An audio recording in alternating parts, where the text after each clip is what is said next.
Hey, what's up everybody? Got a quick video for you here today. TIDRADIO sent over this wireless programmer, and we'll get into the box here and take a look at it here in just a second. Full disclosure, TIDRADIO did send this over to me free of charge for a honest review, which is what I plan on doing. So let's take a look inside and see what's in the box. Alright, we've got a nice little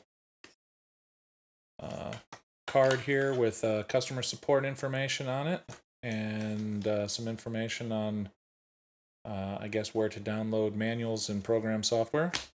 We've got a handy dandy manual here.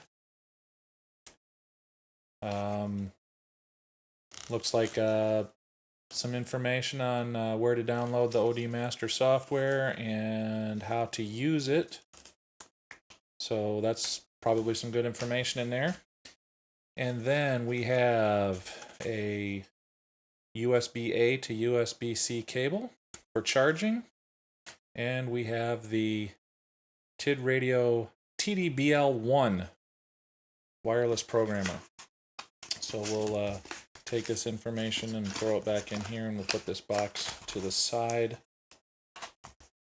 And so basically what we have here is we have the ODMaster software on my iPhone here. This software is available on the iPhone and also on Android devices, both through the iPhone App Store and the Android Google Play Store.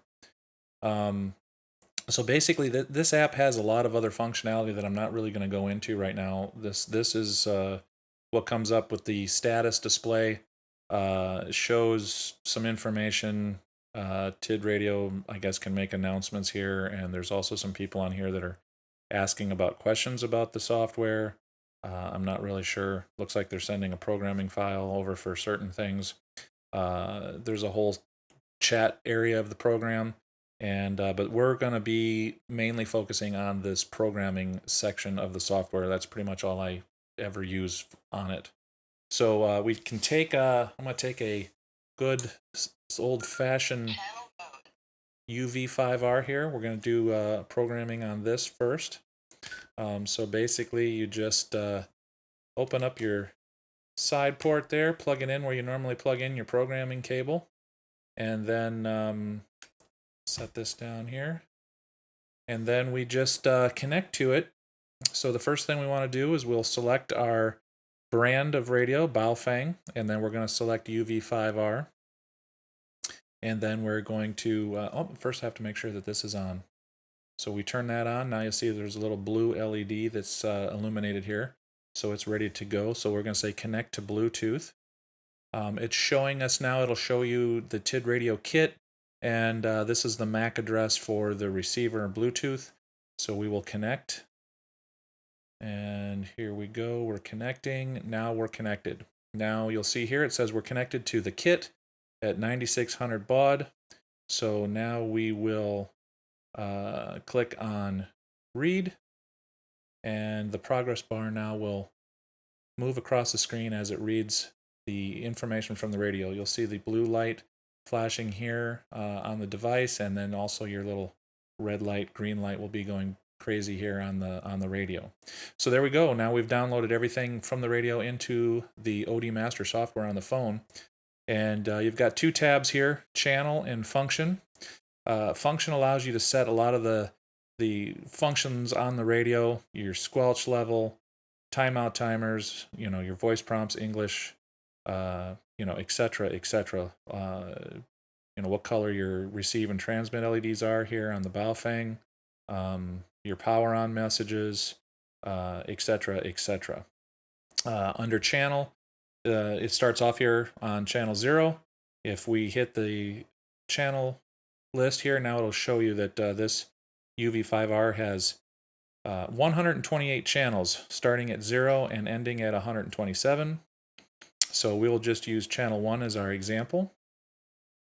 So here we can see that my receive frequency and my transmit frequency are the same here. Actually, let's go ahead and change this because my transmit frequency should have been 5 megahertz higher, since this is a repeater.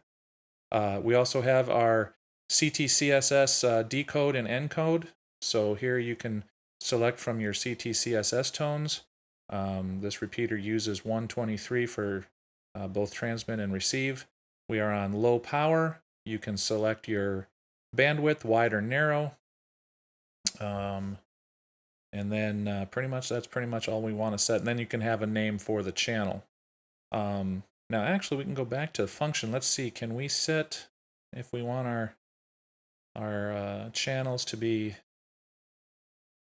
here we go, let's see here, A, channel display, channel and frequency. How about channel and name? So now what we'll do is we will say write, and it will write this data back to the Baofeng. And what we should see is that this top frequency should actually change to my call sign when the radio comes back up. And there we go. So we updated the settings in the radio, and we also updated that frequency, which actually should... oh, we won't hear it because I had...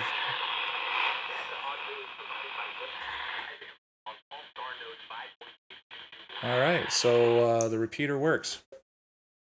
All right, so that is basically how simple that is. Now, the other thing that you can do here with the software is when you are in this interface and you have your channels programmed how you would like, etc., you can actually come over to the save, and you can save this now as a setup for this radio. So if you wanted to fully program your UV-5R and you've got all your memories and everything in there the way you like them, then you can just save it in here, do something like UV-5R and hit confirm, and then now it's saved. So now when you go to here, you'll see, oops, I already had one in there, one with all capital letters and one with lowercase letters. So that allows you to save multiple radios and multiple setups in the software. Now, just as a to switch to a different radio, I am going to show you a situation that I ran into with. Here is a Quansheng. Now this is the UV-K5 parentheses 8 end parentheses, or sometimes a UV-K6. So on this radio, let me show you what happens, and then I'll show you the fix. So this radio, once again, same thing. We plug the wireless programmer into the side. We make sure that it is on, and now we will come back in here, and we're going to change our manufacturer to Quansheng, and then we're going to select UV-K5 8. Man, I'm getting 9 million notifications while trying to make this video. All right, so now we will say connect. We see our kit, so we will say yes, that's what we want to connect to. Sometimes this gives us a little bit of an issue here. Now, you're going to see it right here. We connected to the Bluetooth. These Quansheng radios actually use a baud rate of 38,400, not 9,600 BPS. So when we try to now read this radio, it's going to tell us that there's a baud rate mismatch. Oh, incorrect baud rate. Please enter baud rate. So say confirm. It's going to disconnect us, and then we're going to connect again. And now, more than likely, this should, there we go. Now there's our kit, and we're at 38,400. So now when I hit read, here we go. We go all the way across, and there is the issue. So with a newer firmware on the UV-K5 or the UV-K5 8, you will get to this point and it will stop. So I reached out to TIDRADIO, and they sent me an update file that we need to apply to our wireless programmer. So let's go ahead and do that real quick, and I'll just go through that process So give me 1 second here, and I'm actually going to switch phones over to my Android device. Okay, so now I have my Android device out here now, and the software that they sent me to program this is this Tellink BLE OTA for Bluetooth over-the-air firmware flashing. So this is basically the process that you would have to go through if your reader doesn't work with the new firmware from Quansheng on their UV-K5 series of radios. So basically, the first thing we do here is we find the TID radio device in our list of Bluetooth devices that are around us. Okay, now we are connected to it. We go to OTA settings, and now this is per their instructions. You select the down arrow, pick this one on the bottom that ends in 1911. Then we go to characteristic, and you pick the only one that is available. They have their read interval set at 9, so I'm going to set mine at 9. Then we have to find the firmware file. I have stored it on the phone through my downloads. So there we go. And then we click save. And then we click start. And hopefully what we should see is the progress bar going across the bottom here. And we can speed this up, and we'll be here at the end. Okay, here we are. We're at the end. It says over-the-air success. And that should have flashed our device now with the latest firmware. And let's just, I'm going to turn it off. I'm going to move my Android phone out of the frame here, and we're going to go back to our phone, our iPhone, and let's see what happens now when we try this device in our UV-K5 8. So here we are, we're plugged in. We are now turned on. And let's see now. Let's go select model, Quansheng UV-K5 8, connect. There's our radio kit. It's connecting. It's going to be the wrong baud rate again here. So as soon as I say go here on the read, it's going to tell us the baud rate's wrong. I don't know why it does that almost every time when you switch between radios of different baud rates. I notice it obviously when I switch back and forth between the UV-K5 radios and the Baofengs, because switching between 38,400 BPS and 9,600 BPS. So we are now going to click on connect again, and here we go.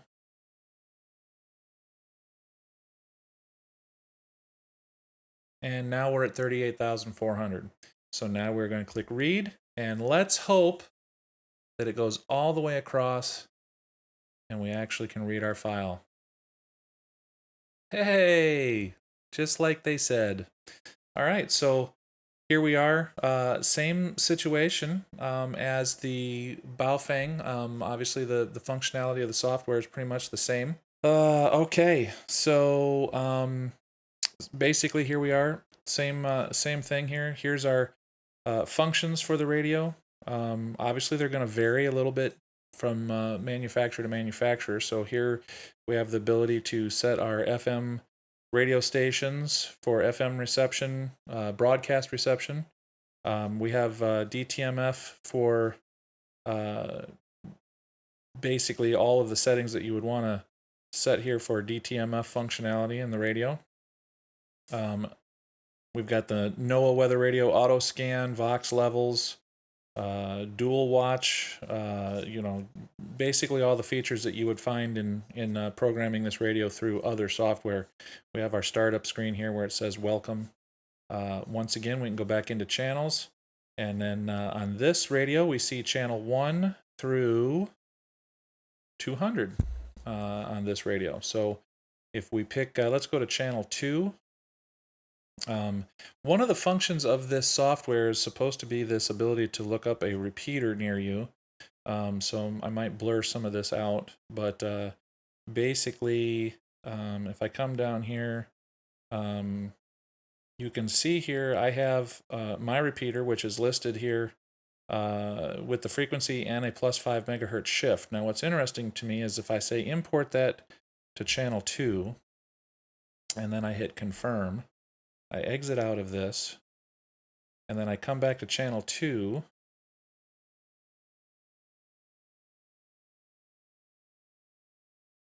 the frequencies didn't change. And this is kind of interesting to me with this software.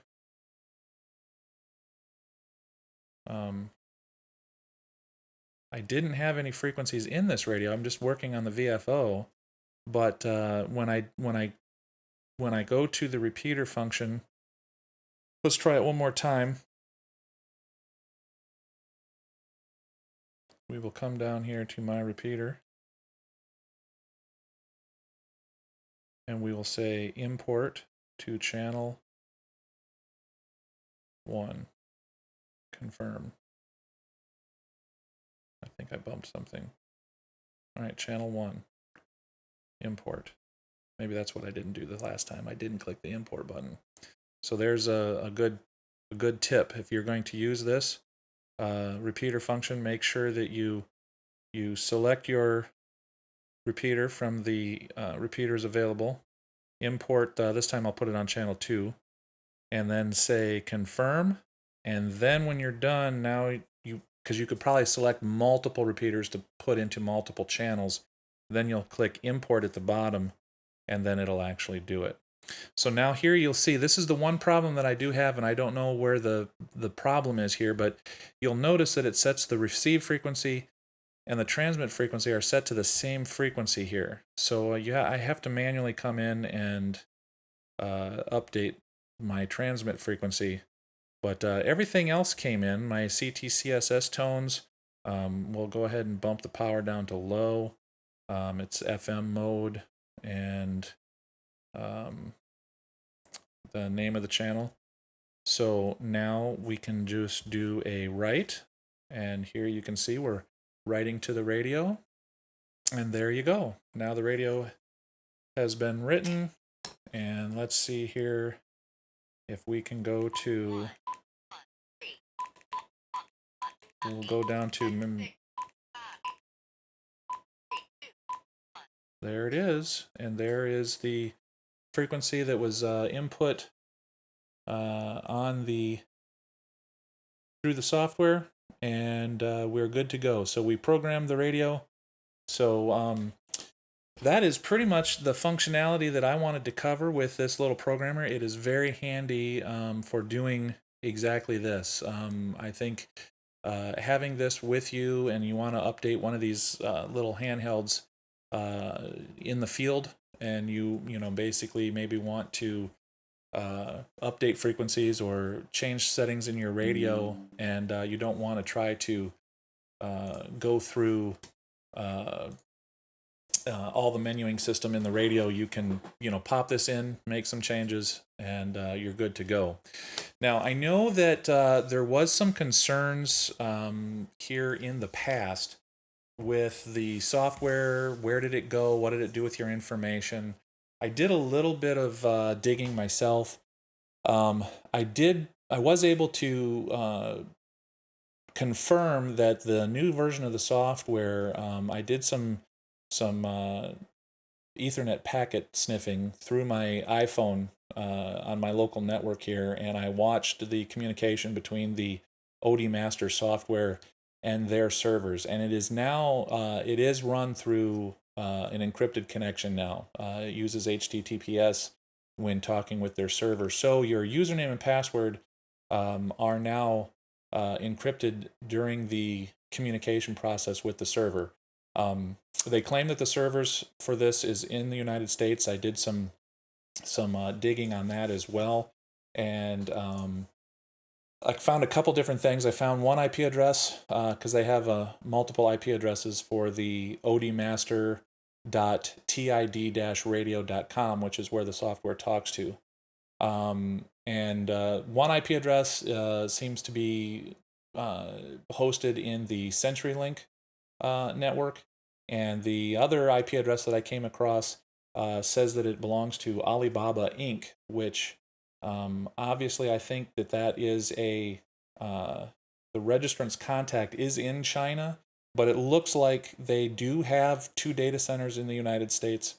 So I don't have any reason to disbelieve at this point that the data is not stored on servers that are in the U.S. So I know there was some concerns with that. I don't know if anybody's addressed that recently. I didn't look up any recent videos to see if anybody else had done some packet capturing to see if the communications were now secure with the server. And then, like I say, the IP addresses that I found for those servers do appear that they are in the United States. So with that, that's all I've got to say about this little guy. Definitely seems to be a little handy piece of equipment, something that you can throw in your pack and have with you, and do some quick changes to radios or updates when you're in the field, or even when you're in your ham shack. Seems to work out good and is very convenient. All right, I'll say 7 threes. Please like and subscribe if you think that that would be cool. I've got some other videos that are coming soon. I actually want to do, I've got a I have a video about these Quansheng, the K5 and the K5-8. I'm going to do a comparison and open them up and take a look on the inside, and let's see what the differences are there. And I do also have another video. TalkPod sent me a updated A36 Plus that's supposed to have fixed the harmonic problem. So we've got that to look at as well, and a few other things. So stay tuned. Hit the bell so that you know when those videos are posted, and we'll see you in the next one.